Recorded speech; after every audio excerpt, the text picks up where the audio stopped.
Hello everyone, welcome to Allrounder Siblings. आज हम करेंगे physics ICSE board class 8th।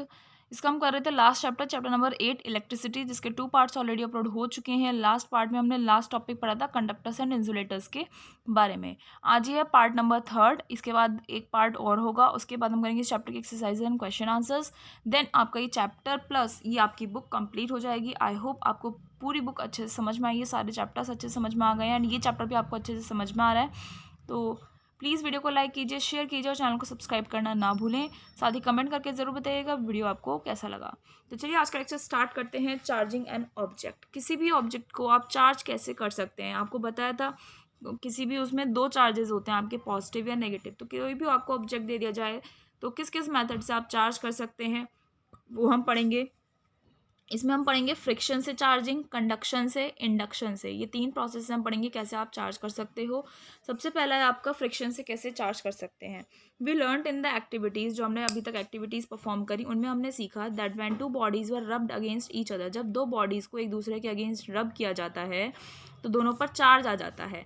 और charges acquired by them are equal in magnitude, और उनमें जो चार्जेस आता है ना, उन दोनों बॉडीज़ को जब आप रब करते हो उनमें चार्ज आ जाता है। तो जो भी चार्ज आता है उनका मैग्नीट्यूड, दैट मीन्स वैल्यू आपकी क्या रहती है, सेम रहती है, बट उनका नेचर अपोजिट रहता है। दैट मीन्स एक पॉजिटिव होगा तो एक नेगेटिव होगा। For example, when a glass rod was rubbed with a silk cloth, आपने ग्लास रॉड को सिल्क क्लॉथ से रब किया, ग्लास रॉड पर आपका पॉजिटिव चार्ज आ जाएगा और क्लॉथ पर इक्वल अमाउंट का नेगेटिव चार्ज आ जाएगा। मान लीजिए इस पे 2 आ गया, इस पे भी 2 आ जाएगा, बट चार्जेस कैसे रहेंगे, अपोजिट रहेंगे, एक पॉजिटिव और एक नेगेटिव।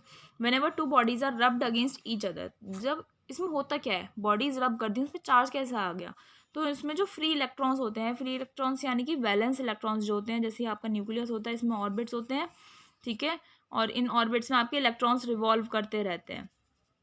जो आउटर मोस्ट शेल होती है, ऑर्बिट बोलिए शेल बोलिए, ये लूजली बाउंड रहता है न्यूक्लियस से, ज़्यादा गैप होने की वजह से इसके इलेक्ट्रॉन्स फ्री रहते हैं, ठीक है, ज़्यादा स्ट्रॉन्ग बॉन्ड नहीं होता है। तो ये जो फ्री इलेक्ट्रॉन्स होते हैं वो आपके वन बॉडी से दूसरी बॉडी में चले जाते हैं, ठीक है, ट्रांसफ़र हो जाते हैं। जो बॉडी इलेक्ट्रॉन्स को लूज़ कर देती है, छोड़ देती है, तो उस बॉडी पर पॉजिटिव चार्ज आ जाता है। और one gaining the electrons acquires a negative charge, और जिस बॉडी पर एक आपका क्या आता है, जो इलेक्ट्रॉन्स को गेन करती है उस पर नेगेटिव चार्ज आता है, ठीक है। This is due to the fact that, इस फैक्ट की वजह से होता है because electrons are negatively charge particles, क्योंकि इलेक्ट्रॉन्स आपके नेगेटिवली चार्ज पार्टिकल्स होते हैं, जैसा आपको पहले बताया था। In the case of rubbing of glass rod with silk cloth, अब हम एक केस लेते हैं जिसमें हम ग्लास रॉड को सिल्क क्लॉथ से क्या कर रहे हैं, रब कर रहे हैं। तो ग्लास रॉड जो होता है वो इलेक्ट्रॉन्स को लूज कर देगा और सिल्क क्लॉथ जो होगा वो उन्हीं इलेक्ट्रॉन्स को गेन कर लेगा, ठीक है। इसलिए ग्लास रॉड पर आपका पॉजिटिव चार्ज आ जाएगा क्योंकि उसमें से इलेक्ट्रॉन्स निकल गए। और ऐसा क्यों होता है, बिकॉज जो सरफेस इलेक्ट्रॉन्स हैं, दैट मीन्स आपके जो फ्री या फिर आप वैलेंस इलेक्ट्रॉन्स बोल सकते हैं, वो ग्लास रॉड में जो फ्री इलेक्ट्रॉन्स हैं वो ज़्यादा लूजली बाउंड है as compare to silk cloth. Due to friction की वजह से heat is generated, heat generate होती है तो जो लूज इलेक्ट्रॉन्स होते हैं वो सिल्क क्लॉथ में ट्रांसफ़र हो जाते हैं। In fact whenever rubbing takes place, जब भी रबिंग होती है तो बॉडीज चार्ज हो जाती हैं, बट उनमें जो चार्ज होता है ना, अमाउंट का जो चार्ज होता है वो नेग्लिजिबल होता है, दैट मीन्स ना के बराबर होता है, जिसे आप डेली लाइफ में नोटिस भी नहीं कर पाते हो। जैसे even when the teacher rights on black board, जब आपका टीचर ब्लैक बोर्ड पर लिख रहा है, आप अपनी नोटबुक में लिख रहे हो, ग्राउंड पर वॉक कर रहे हो, तब भी क्या होता है, चार्जेस प्रोड्यूस होते हैं, बट वो नोटिसेबल नहीं होते, ठीक है, यानी कि आप उसे ध्यान से देख भी नहीं पाते, ध्यान नहीं जाता है, क्योंकि रब हो रहे हैं ना दो सरफेस। मैंने ऐसे पेंसिल चलाई तो क्या हुआ, जो बुक का पेज है और जो पेंसिल की लीड है उन दोनों रब हुए, तो हीट जनरेट हुई, थोड़ी बहुत जो भी हुई, हीट जनरेट होने से प्रोडक्शन हुआ चार्जेस का, बट वो हमें दिखता नहीं है, ठीक है। एक तो ये हो गया हमारा चार्जिंग बाय फ्रिक्शन। अब हम पढ़ते हैं चार्जिंग बाय कंडक्शन। कंडक्शन से कैसे चार्जिंग कर सकते हैं। इसमें आपको दो कंडक्टर लेने हैं, एक अनचार्ज होगा और एक होगा आपका charged. अनचार्ज conductor can be charged, अनचार्ज को आप कैसे चार्ज कर सकते हो, एक चार्ज कंडक्टर की हेल्प से। तो इस जो चार्ज कंडक्टर की हेल्प से आप अनचार्ज वाले को चार्ज करते हैं उसे हम बोलते हैं चार्जिंग बाय कंडक्शन। इसमें आपको टच करना पड़ता है, क्या टच करना है, अभी एक्टिविटी के थ्रू देखिए। Mount an uncharged metal rod on an insulated stand as shown in the given figure. जैसे आपको यहाँ पर दिखाया हुआ है, ये आपका इंसुलेटेड स्टैंड है, इस पर आपको एक अनचार्ज मेटल रॉड को क्या रख देना है, माउंट कर देना है, यानी कि रख देना है। अब आप एक नेगेटिवली चार्ज ऑब्जेक्ट को इसके पास ले जाइए, किसके पास, जो अनचार्ज मेटल ऑब्जेक्ट आपने रखा है उसके पास ले जाएंगे। तो जो चार्ज मेटल रॉड है उसमें से इलेक्ट्रॉन्स आपके अनचार्ज में चले जाएंगे, ठीक है, इसलिए आपकी चार्ज मेटल पर नेगेटिव चार्ज आ जाएगा, अनचार्ज मेटल पर आपका नेगेटिव चार्ज आ जाएगा। और जो ओरिजिनली चार्ज मेटल रॉड ली थी उसने इलेक्ट्रॉन्स को लूज कर दिया और अनचार्ज मेटल ऑब्जेक्ट ने उन इलेक्ट्रॉन्स को गेन कर लिया, ठीक है। सिमिलरली अगर आप एक पॉजिटिवली चार्ज मेटल रॉड को अनचार्ज के पास लाते हैं तो कुछ इलेक्ट्रॉन्स जो होंगे अनचार्ज मेटल रॉड से वो पॉजिटिवली चार्ज मेटल ऑब्जेक्ट में चले जाएंगे, ठीक है। इस प्रोसेस में अनचार्ज मेटल ऑब्जेक्ट में आपका पॉजिटिव चार्ज आ जाता है क्योंकि उसने इलेक्ट्रॉन्स को लूज किया है। जैसे आप यहाँ पर देखिए, अनचार्ज के पास आप नेगेटिवली चार्ज रॉड लेकर आए, ठीक है, इसमें से इलेक्ट्रॉन्स फ्लो कर गए, इसमें आ गए, ठीक है, इसमें आ गए, तो इसमें तो नेगेटिव चार्ज आ जाएगा क्योंकि इलेक्ट्रॉन्स इसमें आ गए, और इसने गेन कर लिया, इसमें नेगेटिव चार्ज आ गया, और इसने लूज कर दिया तो इस पे कैसे चार्ज बन जाएगा, फिर आपका पॉजिटिव बन जाएगा। ऐसे ही अब मान लीजिए आपने क्या किया,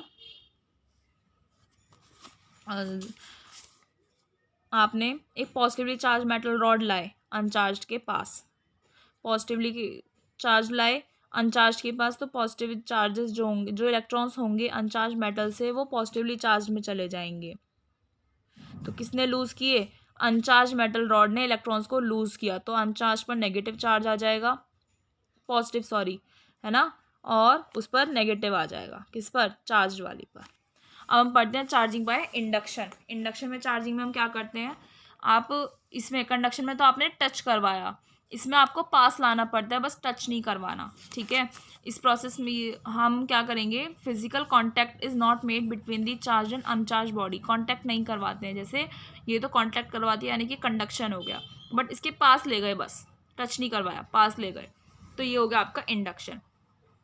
The end of the uncharged body nearer to the charged body acquires a charge opposite to that of the charged body। क्या, मान लीजिए ये आपकी, इसके पास ये चार्ज बॉडी लिया है, इस पर मान लीजिए पॉजिटिव चार्ज है, तो ये इसके पास हो गया ये वाला एरिया, और ये वाला एरिया इस रॉड के दूर हो गया, ठीक है।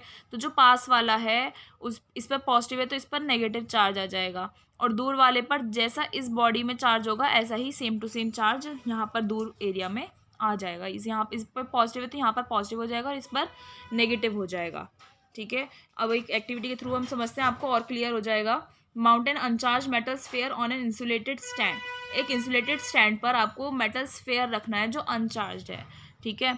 अब एक पॉजिटिवली चार्ज रॉड को स्फेयर के पास ले जाइए, और ये ध्यान रखना है वो स्फेयर को, वो रॉड जो है वो स्फेयर को टच ना करे, ओके। फिर क्या होगा, ये देखिए इस तरीके से, तो इस स्फेयर में जितने भी नेगेटिव चार्जेस होंगे वो आपके पास वाले एरिया में आ जाएंगे, क्योंकि अपोजिट चार्जेस वाला आ जाता है आपके पास में, और दूर पर जैसा इस चार्ज रॉड में होगा वो यहाँ पर आ जाएगा, ठीक है। अब अनलाइक चार्जेस आपके अट्रैक्ट करते हैं, लाइक चार्जेस रिपेल करते हैं, दैट मीन्स दूर भागते हैं। तो पॉजिटिवली चार्ज रॉड जो होगी वो इलेक्ट्रॉन्स को अट्रैक्ट करती है, ठीक है। ये जो पॉजिटिवली चार्ज इलेक्ट्रॉन्स हैं, इसने पॉजिटिवली चार्ज जो पार्टिकल्स हैं, ठीक है, ये रॉड जो आपकी पॉजिटिवली चार्ज है, तो इस फेयर में जितने भी नेगेटिव इलेक्ट्रॉन्स होंगे आपके वो इधर की तरफ अट्रैक्ट हो जाएंगे, ठीक है। और बाद में आपका जो दूर वाला एंड है वहाँ पर कौन से चार्जेस आ जाएंगे, जैसे इस पर हैं, दैट मीन्स पॉजिटिव चार्जेस आ जाएंगे। सो नियरर एंड जो होगा स्फेयर का वहाँ पर नेगेटिव चार्ज आ जाता है, क्योंकि इलेक्ट्रॉन्स का कॉन्सेंट्रेशन उधर बढ़ जाएगा, और जो फार एंड है वहाँ पर पॉजिटिव चार्ज आ जाएगा, क्योंकि इलेक्ट्रॉन्स जो है वो उधर की तरफ चले गए इसीलिए। अब आपको क्या करना है, जो फार एंड है जहाँ पर पॉजिटिव चार्ज था उसे आपने फिंगर से टच किया, फिंगर से टच करने से क्या होगा, आपके जो कुछ इलेक्ट्रॉन्स होंगे वो फिंगर से स्फेयर में चले जाएंगे, फिंगर से स्फेयर में चले गए, जितना भी पॉजिटिव चार्ज होगा वो कैंसिल हो जाएगा, न्यूट्रलाइज हो जाएगा। न्यूट्रलाइज होने की वजह से वहाँ पर आपका सिर्फ नेगेटिव चार्ज बचेगा, और आपका स्फेयर जो होगा वो फिर नेगेटिवली चार्ज बन जाता है, इस तरीके से, ठीक। आई होप आपको ये चार्जिंग का प्रोसेस समझ में आ गया। अब हम पढ़ते हैं कुछ इलेक्ट्रोस्कोप के बारे में। इलेक्ट्रोस्कोप क्या होता है, ये एक ऐसा इंस्ट्रूमेंट होता है, एक ऐसा यंत्र होता है जिसका हम यूज़ करते हैं किसी भी बॉडी पर जो छोटे छोटे इलेक्ट्रिक चार्जेस होते हैं उसकी प्रेजेंस को डिटेक्ट करने के लिए कि उस बॉडी पर ये स्मॉल चार्जेस हैं या नहीं, पता लगाने के लिए और उसका टेस्ट करने के लिए हम इस गोल्ड लीफ इलेक्ट्रोस्कोप का यूज़ करते हैं। ठीक है, गोल्ड लीफ इलेक्ट्रोस्कोप बहुत सेंसिटिव होता है एंड बहुत छोटे छोटे चार्जेस को भी, माइन्यूट चार्जेस को भी ये ढूंढ लेता है और पता लगा लेता है। कौन सा? Gold leaf electroscope. अब इसी के बारे में हम पढ़ेंगे। ये इसका आपको गोल्ड लीफ इलेक्ट्रोस्कोप का स्ट्रक्चर दिखाया हुआ है। ठीक, gold leaf electroscope consist of a glass bell jar. ठीक है, ये पूरा ग्लास वाला बेल जार हो गया। ठीक है, बेल की शेप में है इसलिए ग्लास बेल जार बोलते हैं इसे। Fitted on a wooden base, एक वुडन बेस पर इसे फिट किया जाता है। ठीक, एंड अ मेटल रॉड, और इसमें एक मेटल रॉड होती है, ये वाली देख रहे हैं ना, ये मेटल की रॉड होती है। ज़्यादातर इसमें जो मेटल यूज़ करते हैं वो ब्रास यूज़ करते हैं। ठीक, ये मेटल रॉड के एक एंड पर तो ब्रास की बॉल होती है। ठीक, और एक एंड पर दो पतली सी क्या होती हैं, थिन गोल्ड लीव्स होती हैं, छोटी छोटी थिन गोल्ड लीव्स होती हैं। और यहाँ पर इसमें इंसुलेटिंग प्लग होता है। ग्लास बेल जार में एक इंसुलेटिंग प्लग होता है उसके नेक पर, जिससे ये स्टेम पास होती है। बाकी का तो हमें कवर करना पड़ेगा ना, ये स्टेम रुकेगी कैसे यहाँ पर जो है, ये जो आपकी स्टेम है ये रुकेगी कैसे, इसके लिए यहाँ पर ये हम इंसुलेटिंग प्लग लगाते हैं। जो the plug insulates the stem from the jar, plug जो है वो जार को स्टेम से इंसुलेट कर देता है। ठीक, the gold leaves are very thin and capable of detecting minute charges, gold leaves बहुत पतली होती हैं और माइन्यूट चार्जेस, छोटे छोटे चार्जेस को डिटेक्ट करने की क्षमता उनमें होती है। There is a metal foil on the lower inner side of the glass jar, एक मेटल फॉइल होता है कहाँ पर, ग्लास जार के लोअर इनर साइड में। मेटल फॉइल देख रहे हैं ना, ग्लास जार के नीचे के इनर साइड में, अंदर की साइड में मेटल फॉइल लगाया जाता है। ठीक है, जो अर्थ से कनेक्टेड रहता है। ये क्यों होता है? इट हेल्प्स, ये मेटल फॉइल क्या करता है, it helps the gold leaves, gold leaves की हेल्प करता है। किस में हेल्प करता है? To hold charge for a longer time, ताकि चार्ज जो उन गोल्ड लीव्स पर आया वो लॉन्गर टाइम तक उन गोल्ड लीव्स पर होल्ड रहे, रुका रहे, इसलिए ये मेटल फॉइल ज़रूरी होता है। ग्लास जार क्या करता है? Protect the leaves from air current, air में जो करंट है उससे ग्लास जार लीव्स को प्रोटेक्ट करने का काम करता है। गोल्ड लीफ इलेक्ट्रोस्कोप का हम यूज़ करते हैं दो काम के लिए, बॉडी पर चार्ज पता लगाने के लिए क्या चार्ज है, और उस चार्ज का नेचर कैसा है वो पता लगाने के लिए। अब हम इन दोनों के बारे में थोड़ा थोड़ा पढ़ेंगे कि कैसे हम पता लगा सकते हैं। तो सबसे पहले हम देखेंगे इलेक्ट्रोस्कोप का यूज़ करके आप चार्ज कैसे डिटेक्ट कर सकते हैं। That means detection of charge by an electroscope as discussed earlier, जैसा कि हमने पहले पढ़ा कि एक GLE जो होता है यानी कि गोल्ड लीफ इलेक्ट्रोस्कोप जो होता है उसको हम यूज़ कर सकते हैं किसी भी बॉडी पर चार्ज को डिटेक्ट करने के लिए। When a charge body is brought near the metal ball of the GLE, अब चार्ज बॉडी को जब हम इसकी मेटल बॉल के पास ले आते हैं, ठीक है, तो जो दो गोल्ड लीव्स होती हैं इस इलेक्ट्रोस्कोप की वो डाइवर्स हो जाती हैं। ठीक है, अलग अलग हो जाती हैं। If there is no charge on the body, अगर कोई चार्ज नहीं होगा तो लीव्स डाइवर्स नहीं करेंगी। ठीक है, बॉल के पास आप एक चार्ज बॉडी ले आए तो वो डाइवर्स हो जाएंगी, डाइवर्स ही होंगी, कोलैप्स नहीं होंगी। कोलैप्स किस कंडीशन में होंगी वो हम देखेंगे, और डाइवर्स किस कंडीशन में होती हैं ये भी हम देखेंगे। तो डाइवर्स कर जाएंगी। ठीक है, अगर कोई चार्ज नहीं होगा तो वो डाइवर्स नहीं करेंगी, सिंपल। ठीक, मेरा चार्ज बॉडी, अब मान लीजिए चार्ज बॉडी में हम दो केसेस पढ़ सकते हैं, एक पॉजिटिव चार्ज बॉडी लिया है उसके पास और एक बार लिया है नेगेटिवली चार्ज बॉडी। अब मान लीजिए आप पहले लाए पॉजिटिवली चार्ज रॉड, ठीक है, बॉल के पास लाए, इलेक्ट्रॉन्स जो होंगे वो बॉल की तरफ अट्रैक्ट हो जाएंगे क्योंकि अपोजिट चार्जेस आपके अट्रैक्ट करते हैं और बॉल पर कॉन्सेंट्रेट करेंगे, यानी कि बॉल पर ज़्यादा अमाउंट आ जाएगा किसका, इलेक्ट्रॉन्स का। इसकी वजह से लीव्स में इलेक्ट्रॉन्स की डेफिशिएंसी हो जाएगी। क्यों हो जाएगी भाई? क्योंकि इन सब में पॉजिटिव नेगेटिव दोनों तरह के चार्जेस हैं। आप इसके पास पॉजिटिवली चार्ज रॉड को लेकर आए तो ये सब कनेक्टेड है, बॉल और ये लीव्स आपके स्टेम से कनेक्टेड हैं। तो पॉजिटिवली चार्ज रॉड को लेकर आए तो जितने भी इलेक्ट्रॉन्स होंगे स्फेयर में भी और यहाँ पर भी, वो सभी आपके बॉल के पास आ जाएंगे और बॉल में कॉन्सेंट्रेशन किस चीज़ का बढ़ जाएगा, इलेक्ट्रॉन्स का कॉन्सेंट्रेशन बढ़ जाएगा। और गोल्ड लीव्स पर कैसा चार्ज आ जाएगा, पॉजिटिव चार्ज, क्योंकि इलेक्ट्रॉन्स वहाँ से चले गए। अब बोथ लीव्स में पॉजिटिव चार्ज आ गया यानी कि सेम चार्ज हो गया, तो वो रिपेल कर जाएंगे और डाइवर्स हो जाएंगे, एक दूसरे से अलग हो जाएंगे। ये तो था पॉजिटिव के बारे में। अब हम नेगेटिवली चार्ज रॉड लिया है तो लीव्स फिर भी डाइवर्स ही करेंगी। ठीक है, क्यों करेंगी? क्योंकि अब की बार आप नेगेटिवली चार्ज वाले लिया है तो ऊपर कौन सा चार्ज आना चाहिए, पॉजिटिव। तो गोल्ड लीव्स में जितना भी पॉजिटिव चार्ज होगा प्लस स्फीयर का जितना भी पॉजिटिव चार्ज होगा वो सारा यहाँ पर अट्रैक्ट हो जाएगा और यहाँ पर कौन सा बचेगा गोल्ड लीव्स पर चार्ज, नेगेटिव। है ना। तो यही चीज़ आपको यहाँ पर बताई हुई है। However when the charge metal rod को अगर आप मान लीजिए दूर ले गए, the leaves converge as electrons redistribute. अब मान लीजिए इस रॉड को आपने हटा दिया, ठीक है, दोनों ही केसेस में आपने इन लीव्स को हटा दिया, तो जो आपकी लीव्स होंगी वो फिर से कन्वर्ज हो जाएंगी आपस में, इसी केस में आ जाएंगी। क्या हो जाएगा उनमें, वो क्योंकि इलेक्ट्रॉन्स रीडिस्ट्रीब्यूट हो जाएंगे, यहाँ पर जितने भी इलेक्ट्रॉन्स ऊपर पहुंच जाते हैं वो रीडिस्ट्रीब्यूट हो जाएंगे, सारे में फिर से फैल जाएंगे, ठीक है। And there is no charge on a body using a gold leaf electroscope, और वहाँ पर कोई भी चार्ज आपका नहीं बचेगा। अब हम पढ़ते हैं कि इलेक्ट्रोस्कोप को आप चार्ज कैसे कर सकते हो। क्या, how can you charge an electroscope. An electroscope can be charge in 2 ways. इसमें भी हम 2 वे पढ़ेंगे, एक होता है कंडक्शन और एक होगा इंडक्शन। कंडक्शन और इंडक्शन में क्या फ़र्क है। कंडक्शन में आपको 2 ऑब्जेक्ट्स को टच करवाना पड़ता है, फिजिकल कांटेक्ट करवाना पड़ता है, बट इंडक्शन में आप फिजिकल कांटेक्ट नहीं करवाओगे, ठीक है, टच नहीं करवाओगे।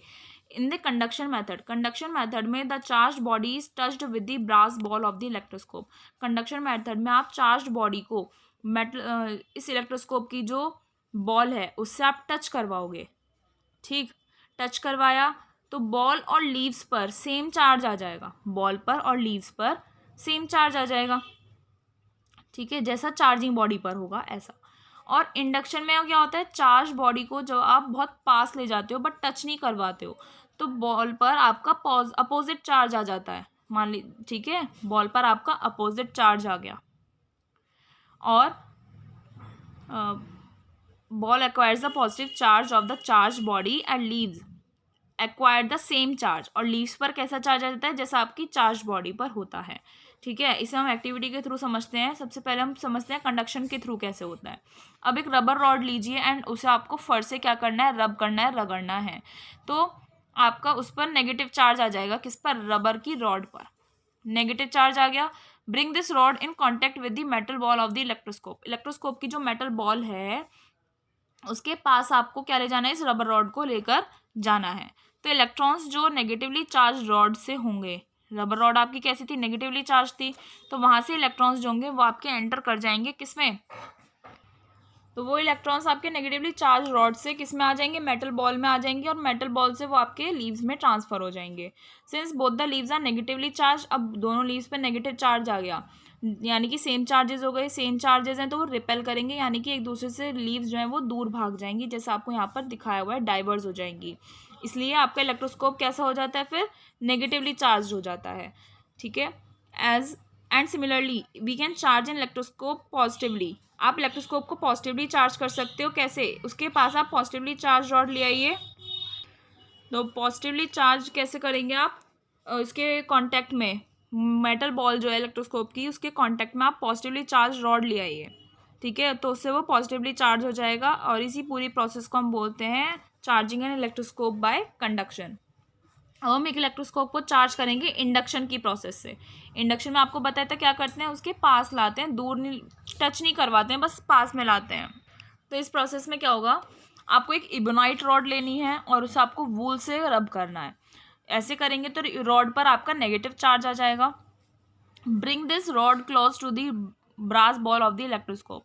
अब इस रॉड को आपको क्या करना है, इलेक्ट्रोस्कोप की जो ब्रास की बॉल है उसके पास लेकर, टच नहीं करवाना है, पास ले जाना है बस।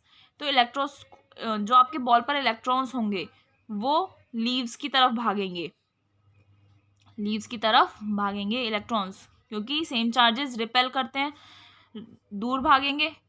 बॉल से आपके इलेक्ट्रॉन्स जो होंगे वो सारे आपके स्टेम के थ्रू होकर लीव्स की तरफ आ जाएंगे, ठीक है। लीव्स की तरफ आ गए तो बॉल पर कैसा चार्ज बचा, आपका पॉजिटिव चार्ज बचा, ठीक है, due to negative charge on them. अब यहाँ पर नेगेटिव चार्ज भर गया सारा लीव्स में, तो नेगेटिव चार्ज होने की वजह से ये दोनों लीव्स आपकी डाइवर्स कर जाएंगी। अब क्या करेंगे आप, अब इस मेटल बॉल को अपनी फिंगर से टच कीजिए, ठीक है, तो इलेक्ट्रॉन्स जो होंगे लीव्स में वो अर्थ की तरफ चले जाएंगे और उन पर कोई भी चार्ज फिर नहीं बचेगा, कोई चार्ज नहीं बचेगा, तो ये लीव्स आपकी कोलैप्स कर जाएंगी, आपस में फिर से नॉर्मल पोजीशन में आ जाएंगी। अब मान लीजिए आपने अपनी फिंगर को हटा दिया, फिंगर भी हटा दी, और जो नेगेटिवली चार्ज रॉड थी वो भी आपने साइड कर दी, रिमूव कर दी, तो पॉजिटिव चार्ज जो होगा बॉल का वो रीडिस्ट्रीब्यूट हो जाएगा, और जो आपकी लीव्स होंगी वो फिर से पॉजिटिवली चार्ज हो जाएंगी, जैसा आपको यहाँ पर शो किया हुआ है। They will repel each other and diverse. ठीक है, लीव्स फिर से पॉजिटिवली चार्ज हो गई, सेम चार्जेस हो गए, तो वो फिर से डाइवर्स हो जाएंगी और रिपेल करेंगी। इसलिए आपका इलेक्ट्रोस्कोप कैसा चार्ज हो जाता है, फिर पॉजिटिवली चार्ज हो जाता है। जैसे इन गोल्ड लीव्स पर आपके चार्जेस आते हैं वैसा ही वो इलेक्ट्रोस्कोप आपका चार्ज हो जाता है। Similarly the electroscope can be charge negatively using a positively charge rod in place of negatively charge rod. इसमें आपने क्या किया, नेगेटिवली चार्ज रॉड को पास लेकर आए थे। अब मान लीजिए आपको क्या करना है, इलेक्ट्रोस्कोप को नेगेटिवली चार्ज करना है, तो आप क्या करेंगे, नेगेटिवली चार्ज रॉड की जगह पॉजिटिवली चार्ज रॉड लेकर आएंगे। आज का हमारा लास्ट टॉपिक क्या है, determining the nature of charge on a body using an electroscope. Electroscope को यूज़ करके किसी भी बॉडी पर जो चार्ज है उसका नेचर कैसा है वो हम पता लगाएंगे, यानी कि पॉजिटिव चार्ज है या नेगेटिव चार्ज है, हमें ये पता लगाना है। तो कैसे करेंगे, टेक एन इलेक्ट्रोस्कोप, एक इलेक्ट्रोस्कोप लीजिए एंड चार्ज इट नेगेटिवली, उसे नेगेटिवली चार्ज करना है। आपको बता दिया कि नेगेटिवली चार्ज और पॉजिटिवली चार्ज आप कैसे कर सकते हैं, तो किसी भी मेथड से आप चार्ज कर लीजिए उस इलेक्ट्रोस्कोप को नेगेटिवली चार्ज।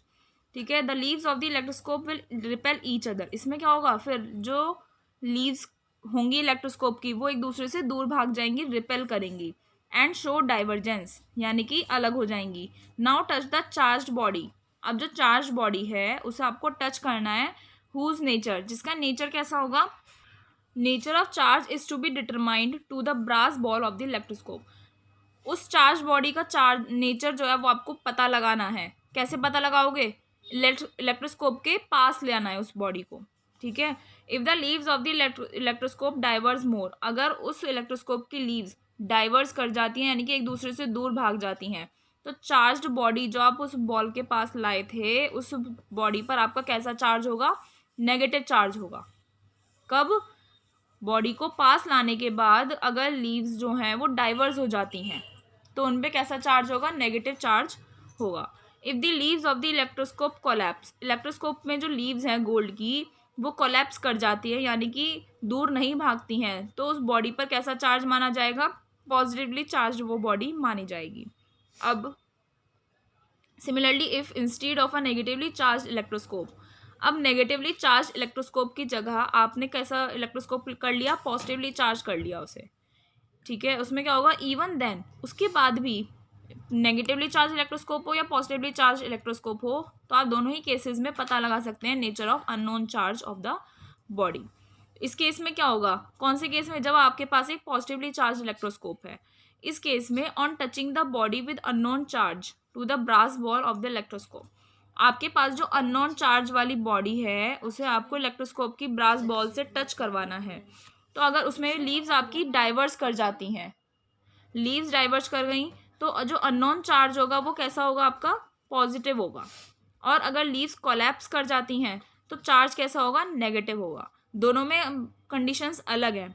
क्या अलग हैं, आपने जब पहले पॉजिटिवली चार्ज बॉडी ली, ठीक है, इलेक्ट्रोस्कोप सॉरी, जो आपका इलेक्ट्रोस्कोप था अगर वो पॉजिटिवली चार्ज था, तो अगर लीव्स डाइवर्स कर जाती हैं तो नेगेटिव चार्ज है, कोलैप्स कर जाएंगी तो पॉजिटिव चार्ज माना जाएगा। इस केस में क्या था, आपके पास इलेक्ट्रोस्कोप कैसा है, पॉजिटिवली चार्ज है, तो उसमें क्या होगा, लीव्स अगर आपकी डाइवर्स कर जाती है तो वहाँ पर पॉजिटिवली चार्ज वो बॉडी मानी जाती है। अगर लीव्स कोलैप्स कर जाती हैं तो बॉडी आपकी कैसी मानी जाएगी, नेगेटिवली चार्ज मानी जाएगी। तो आज हम यहीं तक करेंगे, नेक्स्ट लेक्चर में मिलेंगे जब हमारा ये चैप्टर कंप्लीट हो जाएगा। नेक्स्ट पार्ट में हम पढ़ेंगे स्टैटिक चार्जेस इन दी एटमॉस्फेयर। एटमॉस्फेयर में भी आपके स्टैटिक चार्जेस देखने को मिलते हैं, उनके बारे में हम पढ़ेंगे एंड अपना चैप्टर कंप्लीट करेंगे। मिलते हैं नेक्स्ट लेक्चर में। प्लीज़ वीडियो को लाइक कीजिए, शेयर कीजिए और चैनल को सब्सक्राइब करना ना भूलें। Thank you.